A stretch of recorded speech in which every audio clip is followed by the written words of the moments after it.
Ontem foi um dia especial para Fábio Luciano, que ontem você viu a camisa do Corinthians lá, nova, estreando. Um jogo, para mim, especial, Legal. né? Jogou quantos anos no Flamengo e Corinthians no Maracanã. Joguei 3 anos em cada clube, Edu. Essa foi a média ali. 3 anos no Flamengo, 3 anos no Corinthians, 3 anos na Turquia. Enfim, era meio que o tempo que eu tinha ali para contribuir. Tu aguenta 3 anos aqui? Já tem Já mais. tô há quase 11. Aqui. Não, Nessa aqui aqui na esse bancada. processo. Esse processo de entendimento do espaço. Lá é mole.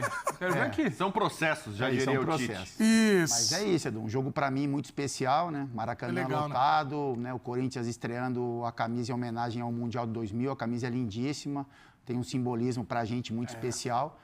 Agora, falando de jogo, né? O resultado. Como é que foi pra o jogo? um lado e para outro, né? Mengão amassou o Corinthians no Maraca. Edu, assim, acho que talvez tenha sido em 2025 o maior nível de jogo do Flamengo, né? É uma equipe que funcionou em todos os aspectos. Funcionou no aspecto técnico, individual, né? Os jogadores protagonistas ali tendo uma atuação quase que brilhante, se não brilhante. Funcionou no aspecto tático, né? Então, o time muito bem montado, as ideias bem estabelecidas ali, marcação sob pressão, os blocos saem juntos, quando o time tem que abaixar um pouco a linha, todo mundo recompõe junto. Então, esse é trabalho do Felipe Luiz e intensidade de jogo, né? Um time que colocou uma intensidade absurda durante quase todo o tempo, que pressionou o Corinthians quando necessário, que baixou a linha e jogou em contra-ataque em outros momentos. Então, é isso. Assim, falando de Flamengo, um jogo, enfim, perfeito, né? E o resultado mostra isso. E aí tem a questão do Corinthians que a gente vai analisar um pouquinho mais pra frente. Ontem eu ouvi uma frase de um amigo flamenguista que ele falou: esse time é o que mais se aproxima da época do Jorge Jesus, de intensidade. Esse time aí, ó, é desse final de semana e desse Campeonato Brasileiro. Você concorda com isso, Pedro? De aproximação, de lembrar? Edu, boa tarde você. Um beijo, Nath, Bubu, Capita. Quando goleia o rival, a gente sempre lembra, né? Mas eu acho que ele tem... Eu acho que o time de Jesus é algo que a gente não precisa ficar, talvez, o rubro-negro, principalmente, toda hora querendo achar o time de Jesus. Né? O Flamengo foi 6 anos, quase 6 anos querendo reencontrar, 5, 6 anos querendo reencontrar o time de Jesus. Essa expectativa gerou muita frustração. Agora, o time do Felipe Luiz vem muito bem. E não vem muito bem só por causa do 4-0 de ontem. Eu acho que o placar de ontem é fruto de um Flamengo que tudo deu muito certo, já desde o início, porque o Cebolinha, que vinha muito questionado, aquela bola que ele abria para chutar estava indo na arquibancada. Ontem foi lá no cantinho, gol. O Arrascaeta, que teve problemas físicos recentemente, hoje está sustentando no corpo para fazer uma finalização. Antes não tinha um homem de referência, tem o Pedro que voltou e parece que o cara volta melhor, sabe? Toda hora tá ali dando jogo, oferecendo jogo para alguém. O time joga por dentro, o time joga pelo lado. Então, é muita coisa que está funcionando. E aí o Capita falou, quando sobe para pressionar funciona, quando desce para compactar, para recompor também funciona. E do outro lado, o Corinthians tinha muita dificuldade para jogar. Pegou o pico do Flamengo, sabe? Fundo do poço ali, corintiano. O Flamengo não venceu só por conta da exibição ruim do Corinthians e o Corinthians não perdeu só por conta da maravilhosa exibição do Flamengo. Tudo ali vai se encaixando. Agora, joga muita bola esse Flamengo atual, sim, porque tudo que se propõe a fazer é pressionar bem, na hora que tem que descer, como o Capita falou, bem, na hora que tem que abrir o jogo para tentar desafogar por ali, bem, finalização, funciona. O Pedro te oferecendo jogo de apoio ali e jogo dentro da área, funciona. Sabe, a Arrascaeta muito bem. E aí quando pega aquela bola ali do gol do Pulgar, o Corinthians não marca, o Pulgar sabe deixar o passe, o Flamengo tem categoria. Então tudo vai se desenhando para uma goleada. Tudo deu muito certo para o Flamengo ontem, mas não foi só porque alguém facilitou. Joga a bola do time do Felipe Luiz. Acho que já dá para virar um pouco... É o melhor desde Jesus. A gente já viu grandes exibições do Flamengo, só que o time do Felipe Luiz ele tem uma cara. É um time que pressiona, é um time que não descansa, é um time que sabe por onde joga. Entendeu? Acho que ele está voltando muito bem. O Pedro agora voltando muito bem. Não tinha necessariamente essa figura no time do Jesus, ele desse pivôzão, desse camisa 9, sua referência. Então, é muito interessante o que esse Flamengo do Felipe Luiz está fazendo. E eu fiquei triste, né? Porque o Prato não está aqui hoje, porque sempre que o Flamengo vem esse fim de semana, a gente tem que elogiar na segunda, ele não gosta. E eu até fala peço que, pro fala que tá saudado, tá muito empolgado. De sempre. Mas não vem. Aí sempre quando ele tem alguma coisa a prestar conta aqui, a escala ajuda ele. Sabe o que ele falou? Só vai voltar quando o Santos acertar o treinador. Mas por que parecendo aquela história do Evaristo. Vai demorar Hein, Rodrigo Fabre e Evaristo. Fábio sentado aqui, cabelinho comprido, barba pra fazer. Aí o Evaristo falou, ô garoto, ô Coiso, vai fazer a barba, não vai cortar o cabelo? Ele falou, só vou cortar o cabelo, professor, quando o senhor me colocar para jogar de novo. Ele falou, vai ficar igual Jesus Cristo. Vai virar Jesus Cristo. Então, o Prates, não. Vai virar Jesus vai demorar. Pelo jeito, mas daqui a pouco a gente não vai falar do Santos. Exatamente. Vai ficar igual Jesus Cristo. Ô, Nath, esse Flamengo aí, não é inevitável a gente lembrar do Jorge Jesus. Mas o Pedro, com razão, com propriedade, valoriza Felipe Luiz. Foi o cara mesmo que, assim, esse time daqui a um tempo a gente vai falar, olha o que o Felipe Luiz fazia, já tem identidade do cara no curto espaço de tempo. Qual a diferença, e aí não criticando o trabalho de A ou B, qual é a diferença de elenco em relação ao antigo treinador do Flamengo e ao atual treinador do Flamengo? Eu acho que pouquíssimo, né?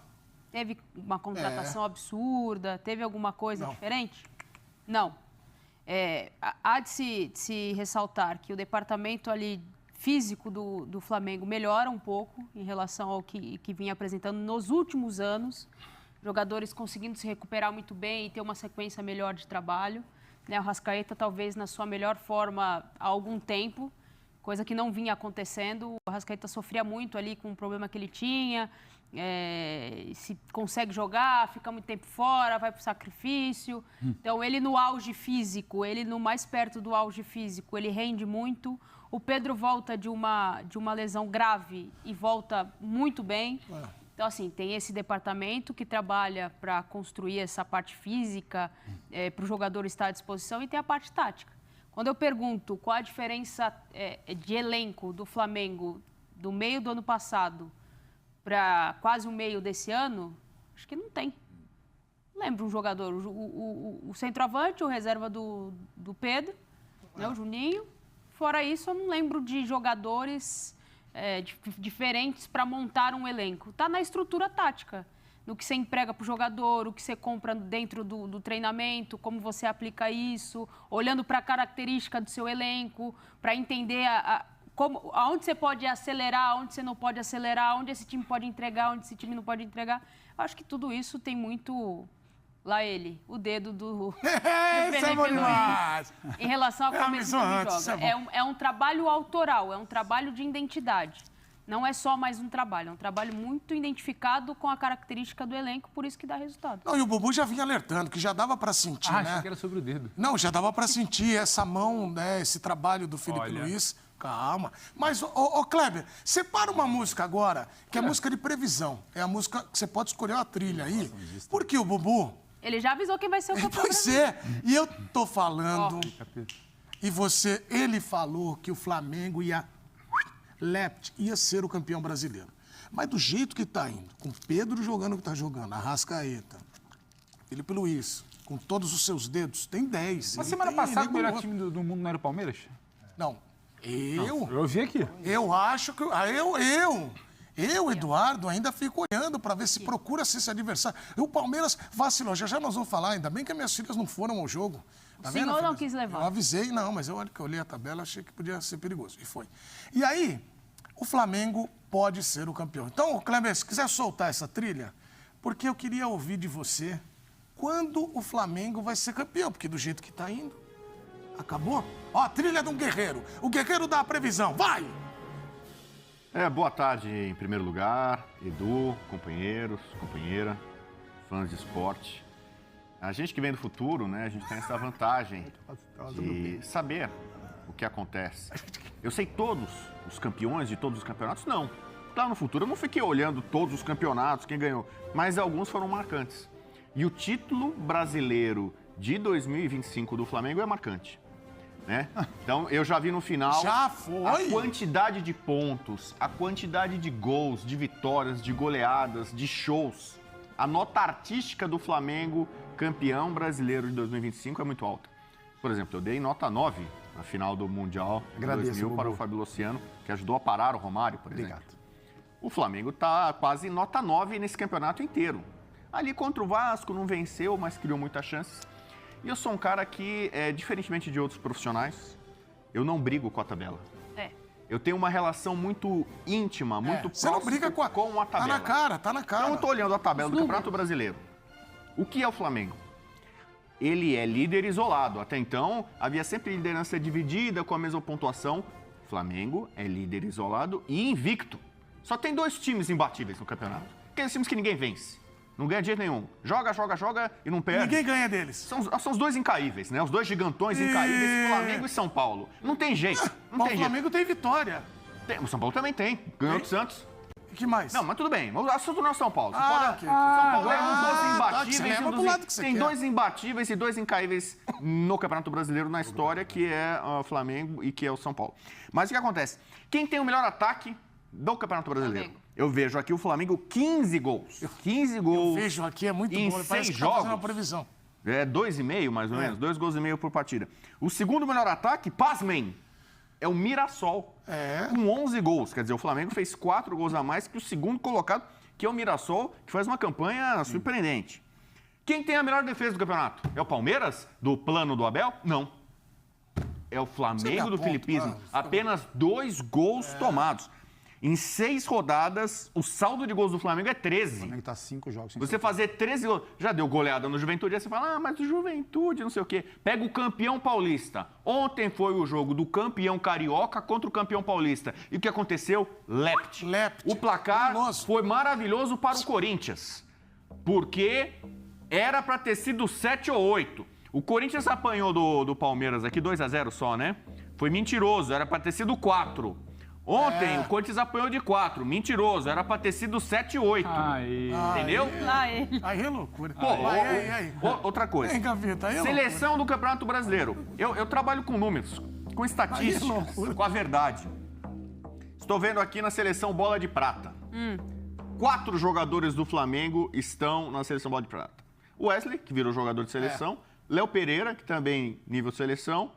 A Arrascaeta, o melhor jogador do campeonato. E eu tenho falado aqui. Já nós vamos falar do Arrasca. Nesse campeonato, Pedro, o Arrasca tem feito gols de Romário, Ronaldo de biquinho, gols de Zico lá no Sul, jogada quase de Pelé, né? Do chute do meio campo. Calma, a mesma frase, Zico e Pelé. O Arrascaeta é disparado o melhor jogador desse campeonato. Talvez o Arrascaeta esteja vivendo, tecnicamente, o momento de maior brilhantismo dele. Ele já entregou muita coisa pro Flamengo, entendeu? Então... Você acha que ele voltou a ser o Arrasca de 2019? Não, até melhor. Não, porque o Arrasca é um caso raro. Do time de 19 do Jesus, quase todo mundo, logo depois, começou a cair de produção. Gabigol não conseguiu manter o mesmo nível, foi caindo, tanto que acabou os últimos 2 anos mal no Flamengo, saiu. Né? Bruno Henrique manteve um bom nível, mas teve problemas de lesão. Quase todo mundo ali ou saiu ou acabou tendo alguma pequena queda. O Arrascaeta é o contrário. O Arrascaeta jogou muito em 2019 e de lá para cá ele cresceu, ele evoluiu. Né? E quem que é o técnico, eu estou vendo aqui na seleção Bola de Prata, a seleção ideal do Campeonato Brasileiro é o Felipe Luiz. Então, nesse mundo em que tem o badalado Abel Ferreira com seus planos, né? que tem o badalado no momento Roger, né? Que todo mundo apostava que ia fazer um Campeonato Brasileiro espetacular, por enquanto não está acontecendo, o Inter está com problemas, né? Quem é a sensação do campeonato, tirando os favoritos? O Bragantino. O Bragantino tem a mesma pontuação do Palmeiras, né?